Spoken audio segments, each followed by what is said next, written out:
Yun mga karusi, ang pinagkaiba pala ng ating Rusi Chariot 175 passenger type at saka Rusi Chariot 175.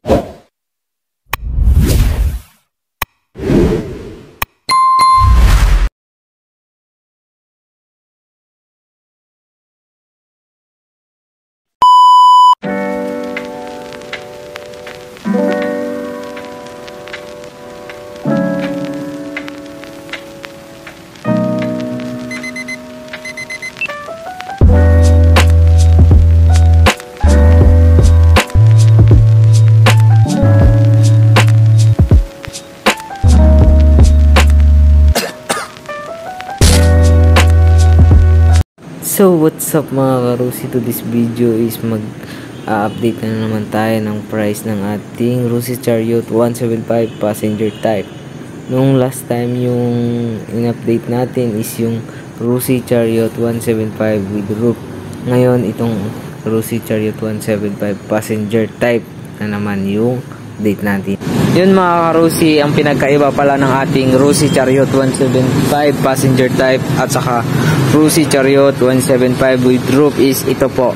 Papakita ko sa inyo kung ano yung pinagkaiba nila. Ang passenger type po natin mga karusi is meron po siyang upuan.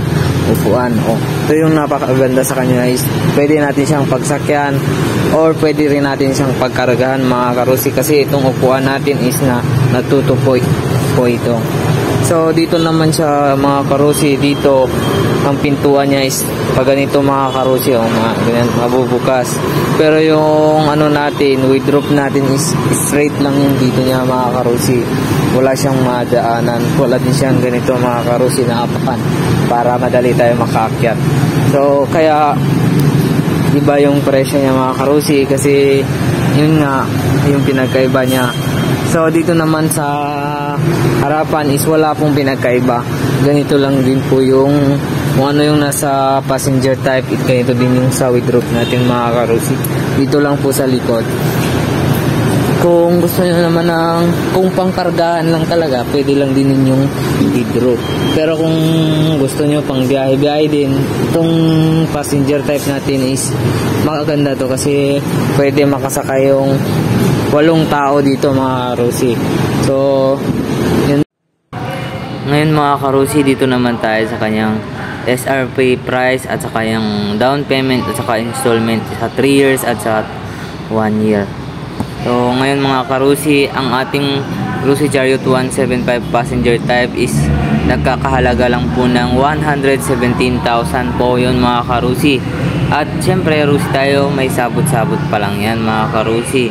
So sa installment naman niya mga karusi, mag-down lang po tayo ng 15,000. Pareho lang din dun sa ating Rusi Chariot with roof type. So ngayon mga karusi, ang monthly niya po sa 3 years is magma-monthly lang po tayo ng 4,650. May rebate po tayong 300, magiging 4,350. Sa 2 years naman niya mga karusi is magma-monthly lang din po tayo ng 6,150, tsaka may rebate din yan na 300 mga karusi. Sa 1 year naman mga karusi is ganun pa rin yung down payment, 15,000.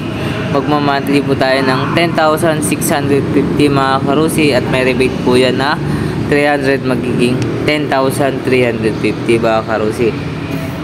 Sa mga gusto palang mag-avail ng ating Rusi Chariot 175 is lahat po ng branches ng Rusi natin is available po ng Rusi yan mga ka-Rusi. Kaya kung saan man may malapit na Rusi sa inyong lugar, pwede po kayong mag-inquire doon, or kung gusto nyo pong mag-inquire din sa akin, mag-PM lang kayo sa akin at saka sa aking Facebook page mga karusi. Alfred Alamadin TV lang din yung pangalan ng aking Facebook page. So hanggang dito lang mga karusi. Thank you.